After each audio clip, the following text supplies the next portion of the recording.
Hi, this is my presentation on Albrecht Durer. My name is Alexis Engelman. I apologize if you can hear my chair in the background or my siblings. Trying to keep everything as quiet as possible, but evidently things happen. There it goes. Um, so, who was Albrecht Durer? He was born May 21st, 1471 in Nuremberg, Germany. He died in the same place, April 6th, 1528. He was born the second son to his father, Albrecht Dürer the Elder, and his mother, Barbara Hoppler. His mother was born and lived in Nuremberg, Germany, almost her whole life. His father was originally from Hungary, had moved to Nuremberg and settled there in 1455 and worked as a goldsmith. Uh, Albrecht Dürer was regarded as the greatest German Renaissance artist, and he mainly worked as a painter, which was just very common for most artists at the time. And then he worked as a printmaker, which would be doing etchings in uh, mainly wood, but also sometimes like linoleum sheets or metal sheets. And the printing press uh, had just kind of gained popularity and gained momentum and all that stuff. And since of age, he began to train as a draughtsman under his father, once again, because his father was a goldsmith. These are the two images that are in the center of the presentation are works that he completed by the time that I believe he was 13. And after that, his father was like, all right, this is your thing. And so he arranged to have him apprentice under painter and woodcut illustrator Michael Wohlgemuth in 1486. He apprenticed under him for about 3 years before he set out on his first journey to Italy. He did this not before marrying his wife, Agnes Frey, who was the daughter of a merchant. So he took two big journeys to Italy in his life. Why Italy? It was the center of the art world at the time. Uh, the first journey began in autumn of 1494, and he remained there until the following spring of 1495. His second trip wasn't until 1505, and he remained there through the winter of 1507. During his first trip, he became very influenced by other artists' use of energetic lines in human form in motion. Motion at the time was a very hard thing to capture. They didn't have videos, they didn't have cameras to just capture things halfway through. So he had to kind of imagine these things. So being able to convey that in art was an incredible skill at this time. We also get classical artist themes. Artists at the time really focused on composition, beauty, really focusing on themes of life and death, and then also the beauty of the human body and form. His art at the time was still very secular, allegorical, and very self-enamored. This is how you can always tell that you're looking at an Albrecht Dürer work, is usually that he just drew himself so much. During his second trip, we are transitioning into the High Renaissance. We're starting to depict more religious works.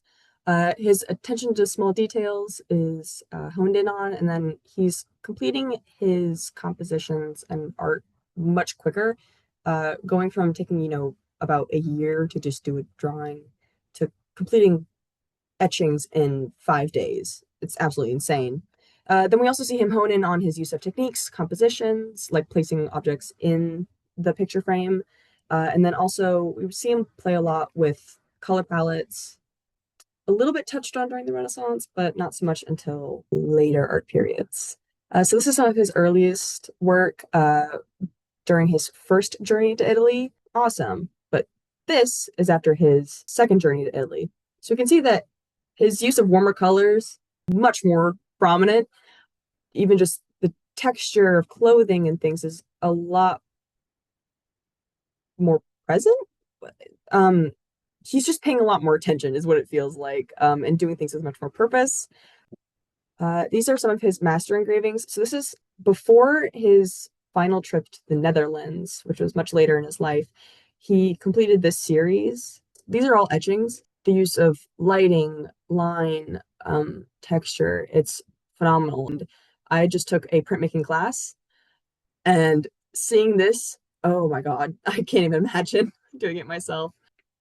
In the last 20 years of his life, part of that was spent servicing Maximilian I. He was the Holy Roman Emperor at the time, and enlisted Dürer to work for him. He also asked many of the other greatest German artists at the time to create work for him and collaborate on a set of marginal drawings for the Emperor's personal prayer book. The Emperor, with the demands he was asking for, were pushing Durer to really work outside of his own comfort zones, but also to kind of like take a step back and maybe not be as creative, which was hard.